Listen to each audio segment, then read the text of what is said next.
Over the past 4 years, BYD's sales have been a staggering juggernaut. They've gone from 400,000 sales a year to 4.5 million. But suddenly, things are kind of screeching to somewhat of a halt. Sure, BYD is still doing really well, but the growth that they've seen previously has basically stopped. As a result, BYD have adjusted their forecast for this year downwards by nearly 1 million cars. To me, to be honest, I'm kind of surprised. I've got to say, I thought BYD would easily hit their forecast this year. However, things are changing. Customers are, well, to be honest, they're less interested in plug-in hybrids. And plug-in hybrid sales for BYD have gone down significantly. In addition to that, BYD sales globally have grown quite a lot. But BYD sales in China are falling. So those two things are kind of offsetting each other, resulting in, well, no sales gain for BYD over the past 2 months. Hello, my friends. Welcome to the channel. I'm Sam Evans. You're watching The Electric Viking. Great to have you with us. YouTube's new algorithm means that you're often not getting all of our videos in your feed. There's 7,500. I'm pretty sure you're probably not seeing a lot of them. In the description, there is a link to our newsletter. Click on that and you can get an update every day of all the latest news in the electric car industry. I believe there's a few reasons for why BYD sales over the past 2 months have, well, to be honest, over the past few months haven't grown and have kind of stalled. As you can see from this chart from CNF Post, BYD sales over the past 2 months were almost exactly the same as what they were in those 2 months of last year. Still really good sales numbers, but not the kind of growth I think that analysts expected. Definitely not the kind of growth that analysts expected. And not the kind of growth that BYD expected either. Otherwise, they wouldn't have forecast that this year they would sell the number of vehicles that they forecast, right? This new target BYD's put out is kind of pessimistic, to be honest, and a bit of a surprise. The reason I say that, BYD are saying now they're only going to increase their global sales this year, total sales, by 7%. But so far this year, they actually had a good start to the year, right? The first 6 months or first 5 months of the year were quite good. You can see that they did quite a bit better than last year for the first 5 months. So it's been in the last few months that's changed. However, so far this year, as a result of their great start to the year, BYD's sales are actually up by a total of 23%. So in spite of the slowdown over the last few months, they're still up by 23% for the whole year. And yet they're saying they'll only grow by 7%. In other words, they see some pretty big contraction going on over the next, well, really the next 3 months. There's not long left in the year. So BYD actually told analysts that they would sell 5.5 million cars this year. Now they're saying they're going to sell 4.6 million. That's their target. Now, it's kind of intriguing to see. I'm kind of wondering, has the government had anything to do with this? At this point in time, BYD and, to be honest, most car manufacturers have basically ignored the government saying, stop discounting cars. They've pretty much ignored it. There's still been some discounting going on. And I think we've sort of just pretended it. Who cares? It's just, that's the situation in China. It is what it is. But what I find interesting is this. BYD's plug-in hybrid sales over the past 2 months are down by 23%. Their EV sales are up by more than 30%. Why is that happening? Why is it that plug-in hybrid sales for BYD have gone down so much? Well, one thing that's interesting is this. BYD have invested a lot into plug-in hybrids. They have a lot of models.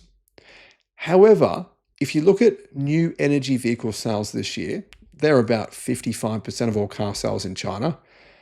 However, of that 55%, 67% of them are fully electric. Only 33% are actually hybrids, as in plug-in hybrids or EREVs. So most people are actually buying electric cars and not plug-in hybrids. The other thing that I think could be hurting BYD sales a bit, and I want to know what you guys think about this. Do you agree with me? I don't think anyone knows how many models of car BYD have. Quick quiz here for you guys. Can any of you name how many models BYD have within the next 1 minute? Give yourself 1 minute and come back and write the number in the comment section. Tell me if you can do it. I reckon the chances are zero unless you jump onto ChatGPT. And you know what? I checked on ChatGPT. ChatGPT didn't even know. It was like compute grinding away, trying to work it out.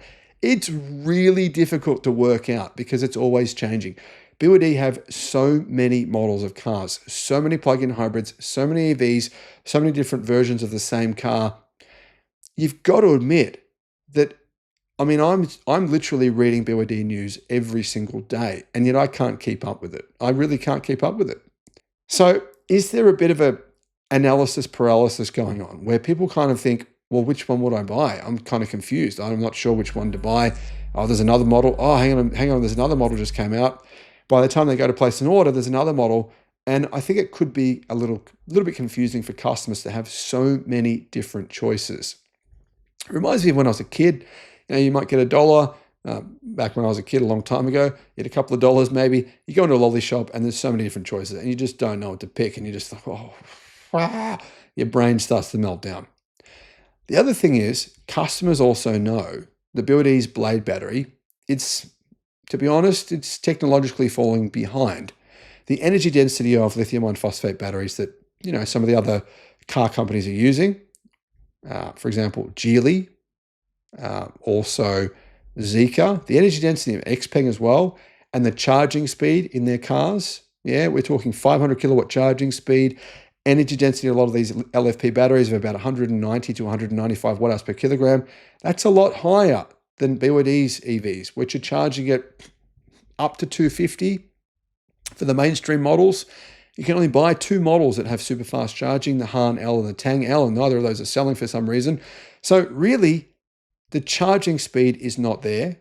And the energy density, it's about 160 to 165 watt hours per kilogram for the Blade battery. It's quite a bit below their rivals. And customers, a lot of them probably know that BYD have 2 new Blade batteries coming to market, which look really impressive. One of them is already in 2 cars, the Han L and the Tang L. Those cars, 1,000 kilowatt charging with that new Blade battery. I believe it's actually a short Blade battery. A little bit like Geely's battery. The energy density is a little higher as well at 175 watt hours per kilogram, plus it has that amazing charging. But there's a second Blade battery coming to market with higher energy density. I think it's about 185 watt hours per kilogram. So, maybe customers also are waiting for these new technologies to come to BYD's cars. I'm not sure. But these could be some of the challenges that BYD are facing. Here's the thing. While BYD's growth has slowed, in fact, it's stopped, Geely and Leapmotor and XPeng have seen some incredible expansion. Geely announced it raised its annual sales target by 11% from 2.71 million units to 3 million. And I think Geely's on track to potentially catch up to BYD by the end of next year, if things keep heading in the direction they're heading. That is, we don't know if they will, but if they do. Of course, we're looking at record sales figures as well from companies like Leapmotor and XPeng. And also Xiaomi. So there's quite a few rivals that are, they are increasing their sales significantly. And the interesting thing is here, BYD have been kind of blaming bloggers, blaming YouTubers. They've got a list of people on the bad people list. I'm going to guess I'm probably on it. I don't think that's the reason for this. What do you guys think? Let me know what your thoughts are. Thanks for watching.